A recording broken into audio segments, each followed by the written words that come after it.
कि जुबान का असर होता है। बात यही है कि आम वो बंदा जिसने जुबान को बेहयाई में रखा है, उसकी उन बातों का वो असर नहीं होता। हाँ, वही एक अल्लाह के वली की जुबान से एक जुमला निकल जाए, वो हजारों के दिलों में असर कर जाता है, असर कर जाता है। यही तो महबूब इलाही की बारगाह में एक शख्स ने आकर के अपने घर की कमजोरी और गरीबी की शिकायत की थी। मेरी बेटी की शादी है, कुछ भी नहीं है मेरे पास माल। और आपने कहा ठीक है, जाओ बाहर से कुछ ढेले पत्थर मिल जाए तो ले आओ। 3 ढेले ले आया, छोटे छोटे से। आपने 3 बार कुल हुवल्लाहु अहद पढ़ा, दम कर दिया, कहा ले जाइए। बाहर जाकर देखता है तो वो सोना बना हुआ।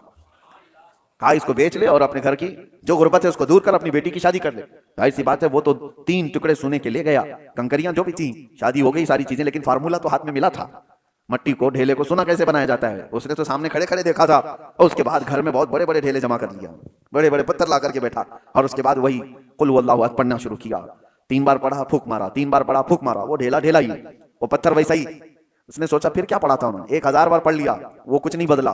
दूसरे दिन वो आया, महबूब इलाही से पूछा कि आपने उस दिन मुझे जो ढेले को सोना बना के दिया, क्या पढ़ के दिया था? कहा कुल हुवल्लाहु अहद का सूरा 3 बार। कहा मैं तो 1000 बार पढ़ा, वो ढेले बदल ही नहीं रहे। तब आपने फरमाया तू जिस जुबान से पढ़ रहा है वो और है, मैं जिस जुबान से पढ़ रहा हूं वो और है।